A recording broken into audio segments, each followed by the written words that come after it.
నమస్తే. Welcome to our channel. నేను మిషాల్ని. జగన్మోహన్ రెడ్డి అసెంబ్లీకి వెళ్లకుండా యూరోప్‌కి వెళ్ళటానికి సీబీఐ కోర్ట్ అయితే సిగ్నల్ ఇచ్చింది. మరి వెళ్లి వచ్చిన తర్వాత కూడా సీబీఐ కోర్ట్‌లో హాజరు కావాలని చెప్పి మనకైతే సమాచారం వస్తుంది. ఇక జగన్మోహన్ రెడ్డి విదేశాలకు వెళ్ళిన తర్వాత ఇక హాజరు అవుతారా లేదా? ఇలాంటివన్నీ విశ్లేషించే ముందు స్టూడియోలో ఉన్నారు senior journalist doctor Kanakadurga Vadlamani గారు ఉన్నారు. వారిని అడిగి విషయాలను తెలుసుకునే ప్రయత్నం చేద్దాం. నమస్కారం మేడం. నమస్తే అండి. మేడం, జగన్మోహన్ రెడ్డి ఇప్పటికీ అందరు ప్రజలు అంటున్నారు అసెంబ్లీకి అయితే వెళ్ళట్లేదు, ప్రజల సమస్యలు అయితే తీర్చట్లేదు, కానీ విదేశాలకు వెళ్ళటానికైతే మనసు వస్తుంది జగన్మోహన్ రెడ్డికి. అయితే ఇప్పుడు సిబిఐ కోర్టు కూడా గ్రీన్ సిగ్నల్ ఇచ్చింది వెళ్ళమని. అయితే తర్వాత విదేశాలకు వెళ్ళి వచ్చిన తర్వాత ఇంకా సిబిఐ కోర్టుకి హాజరు కావాలని సమాచారం అయితే వస్తుంది. ఏమంటారు మేడం దీని మీద? అంటే ఇప్పుడు ముందు అసెంబ్లీ నుంచి తప్పించుకోవచ్చు. అసెంబ్లీకి వెళ్ళక్కర్లేదు. ఓ పక్క అసెంబ్లీకి వెళ్ళకుండా ఏం చేశారు, ఆయన కోర్టులో కేసు వేశారు కదా, నాకు ప్రతిపక్ష నేత హోదా ఇవ్వాలని. మరో పక్క ఇది క్రితం సంవత్సరం వేసింది ఇది చెప్పాలంటే. అంటే గత సంవత్సరం అసెంబ్లీ సమావేశాలు అయ్యాక అనుకుంటా ఆయన కోర్టుకు వెళ్ళారు, నాకు అనుమతి ఇవ్వండి యూరప్ టూర్కి అని. ఎందుకంటే వాళ్ళ పిల్లలు అక్కడ ఉన్నారు కదా. అయితే అప్పుడు ఇవ్వలేదు సిబిఐ కోర్టు అనుమతి. అయితే ఇప్పుడు ఆయనకి అనుమతి ఇచ్చింది. సో ఇప్పుడు ఒక సంతోషం ఆయనకి. ఎందుకంటే ఇప్పుడు కోర్టు ముందు హాజరు కాకుండా తప్పించుకోవచ్చు కదా.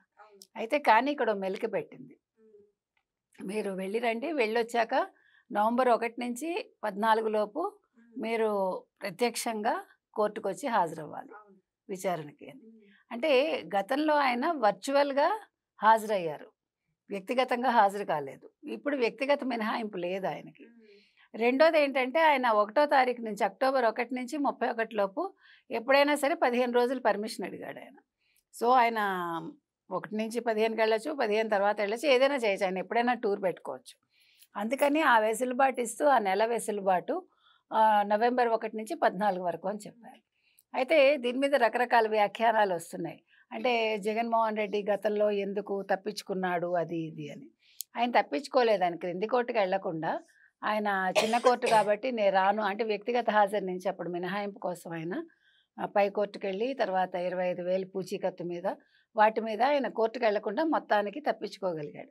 అంటే ఇక్కడ ముఖ్యంగా ఇంకొక పాయింట్ ఏంటంటేనండి, సో చంద్రబాబు నాయుడు గారు ప్రతిదానికి కోర్టుకు వెళ్తారు, అక్కడి నుంచి ఆయన స్టే తెచ్చుకుంటూ ఉంటారని అనేవాళ్ళు. కానీ అసలు గమనిస్తే కనుక అయితే అన్నింటికీ కూడా కోర్టులకు వెళ్ళేది లేకపోతే దాని నుంచి మినహాయింపు కోరేది జగన్మోహన్ రెడ్డి. నిన్న కమిటీ సమావేశాలు చేశాడు కదా ఆయన. అంతకుముందు సర్వసభ్య సమావేశం చేసుకున్నారు. తర్వాత నిన్న కమిటీ సమావేశాల్లో ముఖ్యంగా లాయర్లతోటి ఆయన ప్రత్యేకంగా సమావేశం అయ్యారు. ప్రత్యేకంగా సమావేశం అయ్యి, అంటే ఇది ప్రస్తావన ఎందుకు తెస్తున్నానంటే లాయర్లను ఎట్లా వాడుకుంటారు ఆయన. సో అక్కడ ప్రత్యేకంగా ఏం చెప్పారంటే లాయర్లు పెద్దన్న పాత్ర పోషిస్తున్నారు అంటే ప్రతి అంశంలోనూ మాకు. అంటే ఇప్పుడు అన్నీ కూడా విఫలమైపోయాయి, తర్వాత లా అండ్ ఆర్డర్ లేదు, ఈ కూటమి ప్రభుత్వం వచ్చాక అన్యాయాలు అక్రమాలు పెరిగిపోయాయి, ఆడవాళ్ళ మీద అట్రాసిటీస్ పెరిగిపోయాయి, వీటన్నింటి విషయంలో ఈ లాయర్లే మాకు సహకరిస్తున్నారు. ఇంకొక పదం ఏమన్నారంటే ఆయన, అడిగితే కానీ అమ్మైనా పెట్టదు, కోరితే కానీ దేవుడైనా వరం ఇవ్వడు, అలాగే మీరు పిటిషన్ వేస్తేనే కేసులోంచి మాకు వెసులుబాటు వస్తుంది అన్నట్టుగా మాట్లాడాడు ఆయన. అంటే లాయర్లకి చాలా మంచి చేసింది మా ప్రభుత్వం, మళ్ళా మేము 2.0లో జగన్ వస్తే మీకు చాలా రాయితీలు ఇస్తాను, చాలా మీకు మీరు ఊహించని విధంగా మీకు బెనిఫిట్స్ ఇస్తానని ఒక ప్రామిస్ చేశాడు. అంటే లాయర్లతో ఎవరికి పని ఉంటుంది మామూలుగా?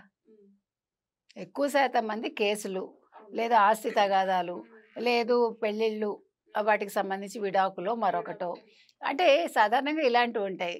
లేదంటే తగాదాలు ఎక్కువ ఉంటాయి, ఏదైనా ఏంటంటారు గోడ తగాదాలు, పొలం గట్ల తగాదాలు అట్లా. కానీ జగన్మోహన్ రెడ్డికి మాత్రం ప్రత్యేకంగా ప్రతిదానికి కోర్టు నుంచి మినహాయింపు కోరుకుంటాడు. అంటే కోర్టుకి హాజరవ్వకుండా తర్వాత తను జైలుకి వెళ్ళొస్తే మళ్ళీ జైలుకి వెళ్లకుండా చూసుకోవడానికి ఇట్లాంటి వాటికి లాయర్లు కావాలి. అంటే ఆయన చేసే తప్పిదాలన్నింటికి లాయర్లు కాపు కాస్తూ ఉంటారు. తర్వాత బాబాయ్ హత్య ఇట్లా మీరేం తీసుకున్నా కూడా. అందుకని ఈయనకి లాయర్లతోటి అవసరం ఎక్కువ కాబట్టి ఏ ముఖ్యమంత్రి చేయని విధంగా లాయర్లతోటి సమావేశం అవుతూ ఉంటాడు.